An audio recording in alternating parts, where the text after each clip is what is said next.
everybody. Welcome back to Travel Tip Tuesday of the Travel Mug Podcast. It's a lot of teas. It's our new bi-weekly treat so you don't miss us in between our regular shows. Hey, Jen. Hey.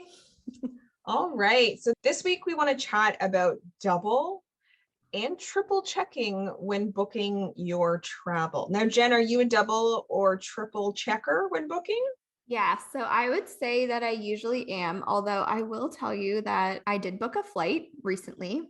Shocker. I'm headed out in December and I booked the flight without looking at the flight connection times. Why? Don't know. Got really excited and forgot what I was doing, I guess. I have a little bit of a tight connection in Toronto. Going to be interesting, but in general, I am a double, triple checker. Well, the reason that I say this is because I have a cautionary tale for our Travel Tip Tuesday. Jen and Bill, if you're listening, I'm sorry. We were once in Cuba and we met a really great couple from Ontario. So we were there for 2 weeks and they were there for 1 week, or so they thought. So we were sitting in the lobby. They just got back from a walk and they're like, we'll be right back up to like have a drink or whatever. So a bit later, we saw them sort of like scurrying, like red-faced through the lobby. And we're just like, maybe there was something wrong with their room. Maybe there was a leak or something. About an hour later, they joined us. They advised us that the group of people leaving the hotel earlier that afternoon that we sort of like snickered at because they had to go home, they should have been with them. Oh my God. Because they thought they had booked a 7-day trip, but they had in actuality only booked a 5. Oh my God. So their ride home left both, ground transportation and then flight. So therefore they'd missed everything. So it cost them thousands of dollars to stay one more night, pay for their ride to the airport, pay for their flight home. They could not fly into the city they needed, so they had to take the train once they got into Canada to then get to Toronto. I think they were only able to fly into Montreal, had to take a train to get back to Toronto. Oh my God. Like, it makes me still like jittery to think about it today. Like, I would throw up right wherever I was standing. I would just be like, this cannot be happening. Because what happened is they got back to their room and their room key wouldn't work. Oh. Because they weren't supposed to be there. Supposed to be checked out. Oh my God. So, I know. What did they do with their cautionary stuff? The hotel didn't like clean their room and like throw away. I think their stuff actually was still in their room, but at a certain time, your key just stops. Okay. Yeah. Like, oh my God. What did they do?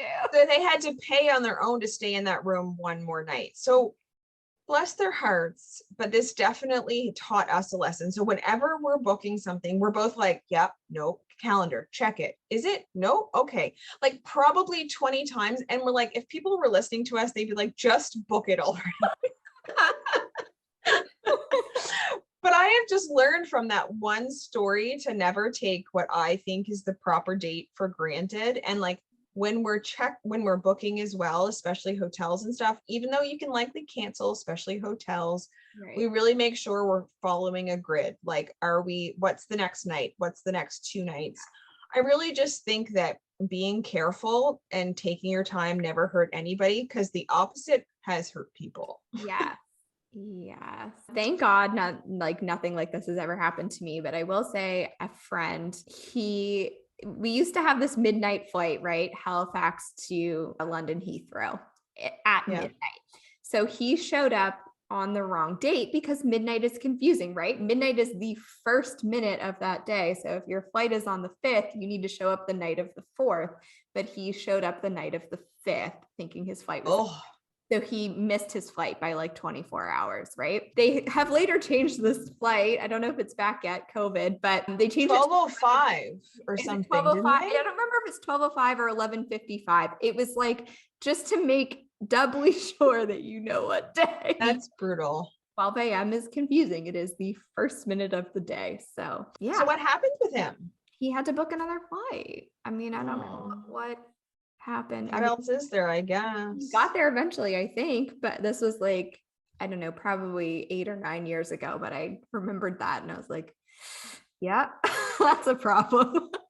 Yeah, see, these are cautionary tales. So again, with that, we hope we've sort of made you not too paranoid, but we just recommend double checking, triple checking, just whatever you need to do.